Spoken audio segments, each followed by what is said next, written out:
Hello everyone, welcome back to our new vlog. অনেকদিন পর আপনাদের কাছে আরও একটা নতুন ভ্লগ নিয়ে উপস্থিত হয়েছি।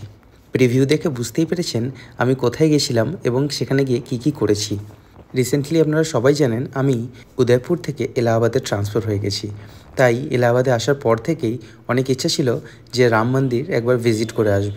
তো রাম মন্দির যাওয়ার পথে আমরা কিন্তু বাইক লং ড্রাইভে আমরা গেছিলাম এবং যাওয়ার পথে রাস্তায় প্রচণ্ড পরিমাণে খিদে পাচ্ছিল, তাই আমরা ছোলা ভাটুরা খেয়ে নিয়েছিলাম একটা নিয়ারবাই প্লেসে এবং সেখান থেকে আবার আমরা রওনা দিয়েছিলাম অযোধ্যার জন্য। বাই রোড আমরা গেছিলাম, অলমোস্ট আমাদের 170 কিলোমিটার আমাদেরকে জার্নি করতে হয়েছে এবং জার্নির মাঝখানে যে ছোটো ছোটো ক্লিপিংসগুলো আছে, যেমন রাস্তার আশেপাশের দৃশ্যগুলো, এবং যেদিন আমরা গেছিলাম দুর্দান্ত সুন্দর একটা ওয়েদার ছিল, যার জন্য আমাদের কোনো অসুবিধাই হয়নি। সকালবেলা আমি মোটামুটি 9টার সময় আমরা বেরিয়েছিলাম এবং আমরা রিচ করে গেছিলাম অযোধ্যা 2টোর মধ্যে। খুব যদি না আপনার রাস্তায় দাঁড়ান তাহলে আপনারা 3 থেকে 3.5 ঘন্টার মধ্যেই অযোধ্যা পৌঁছে যাবেন। আমরা রাস্তায় প্রচণ্ড ক্লান্ত থাকায় অনেক জায়গাতেই আমরা দাঁড়িয়ে গিয়েছিলাম এবং এই মুহূর্তে আমরা কিন্তু অযোধ্যায় ঢুকে গেছি অলরেডি। রাম তার নিজের জায়গায় ফেরত এসে আশেপাশে প্রকৃতিটাকে আলাদাইভাবে নতুন করে তৈরি করে দিয়েছে এবং আপনারা যদি এই সিটিটাতে যান একটা ফিল করতে পারবেন যে সেখানের একটা ভাইবস, রাম থাকতেন সেখানে এবং তার বড় হয়ে ওঠা সেখানে একটা আলাদাই এই সিটিটার মধ্যে তার স্বরূপ এবং তার যে প্রত্যেকটা জিনিস সেগুলো তুলে ধরা হয়েছে। উত্তরপ্রদেশ সরকারকে অনেক সাধুবাদ এটার জন্য। দীর্ঘ লড়াইয়ের পর আমরা কিন্তু আমাদের রামের জায়গা ফেরত পেয়েছি। আচ্ছা বন্ধুরা, আপনারা জানান তো আপনারা কারা কারা বাইক বা এর আগেও রাম মন্দিরে এসেছেন?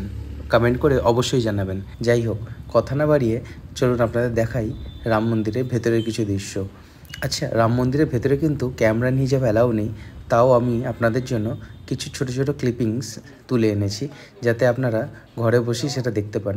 এবং আমি আপনাদেরকে সকলকে অনুরোধ করব অ্যাটলিস্ট একবার হলেও আপনারা রাম মন্দির দর্শন করতে আসুন এবং রাত্রিরে যদি আপনারা দর্শন করেন একটা আলাদাই আপনারা অনুভূতি ফিল করবেন।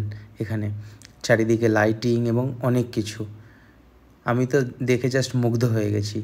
রাম মন্দির তো দর্শন করিয়েছি, আর আমি যেহেতু দিওয়ালির সময় গিয়েছিলাম তো খুব ভালোভাবে সাজিয়ে রাখা ছিল রাম মন্দিরটা এবং সন্ধেবেলার কিছু দৃশ্য আপনাদের কাছে দেখাচ্ছি। ঠাকুরের এই অপরূপ মূর্তিটা দেখে একদম স্নিগ্ধ এবং ম্লান হয়ে গিয়েছিলাম আমরা। প্রচণ্ড ভিড় থাকায় আমি ঠাকুরের মূর্তির কিছু ফটোজ আমি নিয়েছি, সেগুলোও আপনাদের দেখুন আমি অলরেডি ওয়ালে লাগিয়ে দিয়েছি। এটা খুব কাছ থেকে নেওয়া রামজির একটা ফটো। আপনাদের সবাইকেই রিকোয়েস্ট করব একবার অন্তত কি মন্দিরে দর্শন করবেন। তারপর রাম মন্দির গেছি এবং হনুমানজি মন্দিরে যাব না সেটা কি হয়? অবশ্যই আমরা রাম মন্দির দেখার পর হনুমানগড়ি সেখানে আমরা গেছিলাম এবং এত জনরস ছিল, তার মাঝখানেও আমরা একটুও ক্লান্ত অনুভব করিনি। আমরা গিয়েছিলাম হনুমানজির দর্শন করতে, হনুমানজির দর্শন পেয়ে সেখানেও এটা অনেক পুরনো হনুমানজির মন্দির। এবং তারপর আমরা রওনা দিয়েছিলাম বাড়ির উদ্দেশ্যে এবং আসার পথে রাস্তাটা অনেকটাই অন্ধকার থাকায় আমরা খুব ধীরেই চালিয়ে আসছিলাম। মোটামুটি 4 থেকে 5 ঘন্টার মধ্যে বাড়ি ফেরত এসে গেছিলাম। আজকের যদি ভিডিওটা ভালো লেগে থাকে please like, share and subscribe করবেন। Thank you for watching.